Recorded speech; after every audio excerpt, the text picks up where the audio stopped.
दोस्तों, अगर आप चैनल पर पहली बार आए हैं तो सब्सक्राइब कीजिए और बेल आइकन दबाना ना भूलें ताकि आपको डिक्टेशन डेली मिल सके। आदरणीय महोदय, बच्चों और विकलांगों की सेवा करने वालों का सम्मान करने के लिए मुझे आज यहाँ आकर बहुत प्रसन्नता हो रही है।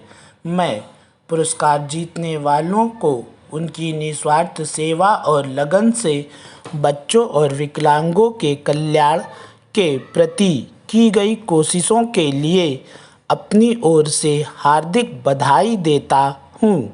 इस बात पर जोर देने की ज़रूरत नहीं कि हमारे जैसे बड़े देश में जहाँ लाखों बच्चे और विकलांग हैं, समाज के इस वर्ग के कल्याण के लिए केवल सरकार द्वारा किए गए प्रयत्न ही काफ़ी नहीं होंगे।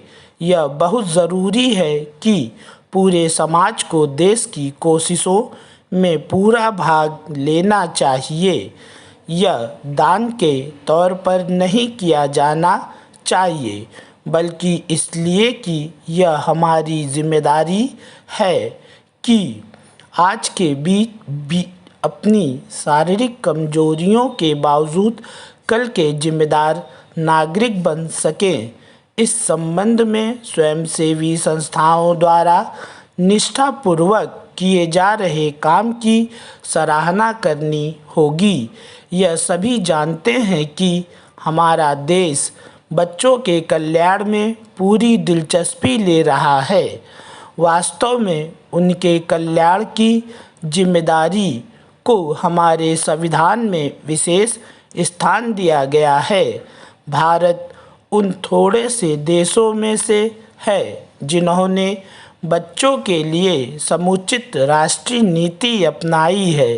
राष्ट्रीय नीति यह घोषणा करती है कि बच्चे हमारी सबसे महत्वपूर्ण संपदा हैं, जिनका पालन पोषण और विकास राष्ट्र की जिम्मेदारी है।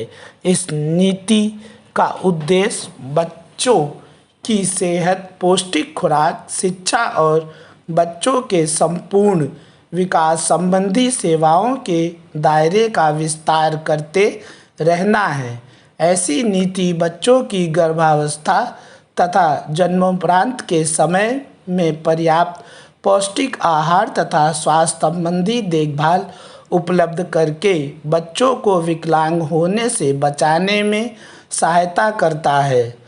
स्वयंसेवी संस्थाएं विकलांग बच्चों की सहायता के लिए जो काम कर रही है वह सराहनीय तो है, परंतु आमतौर पर यह देखा गया है कि उनका कार्यक्षेत्र कुछ बड़े नगरों तथा शहरी इलाकों तक सीमित होता है और अधिकतर ग्रामीण जनता तक कोई सहायता नहीं पहुंच पाती है। यह आश्चर्य की बात है कि विकलांगों की समस्याएं उनकी अपनी शारीरिक कमजोरियों से पैदा नहीं होती, जितनी विकलांगों के प्रति समाज के रवैये से होती है। उनकी मानसिक या शारीरिक कमी से कहीं ज़्यादा उनके प्रति पक्षपात की भावना उन्हें साधारण जीवन जीने में बाधा डालती है। इसलिए समाज और जाति द्वारा विकलांगता के खिलाफ किए जा रहे संघर्ष में पहला कदम यह है कि परिवार में विकलांगों को सामाजिक और भावनात्मक स्नेह प्राप्त हो। मुझे आशा है कि स्वयंसेवी संस्थाएं समाज के इन वर्गों की शारीरिक और आर्थिक सहायता के साथ साथ सामाजिक पक्षपातों को समाप्त करने के लिए भी काम कर रही हैं। यह जानकर बहुत खुशी होती है कि बहुत से प्रसिद्ध सामाजिक कार्यकर्ता और स्वयंसेवी संस्थाएं इस सराहनीय काम में लगी हुई हैं और वह हमारे बच्चों और विकलांग भाइयों के प्रति प्रेम और सहानुभूति की भावना का जीता जागता उदाहरण है।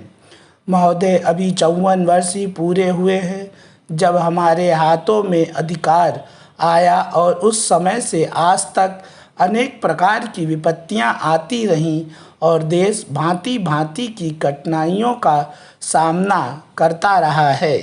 ईश्वर की दया और हमारे बड़े लोगों की तपस्या के फलस्वरूप हम उन सब कठिनाइयों को किसी न किसी प्रकार झेलते और पार करते आए हैं।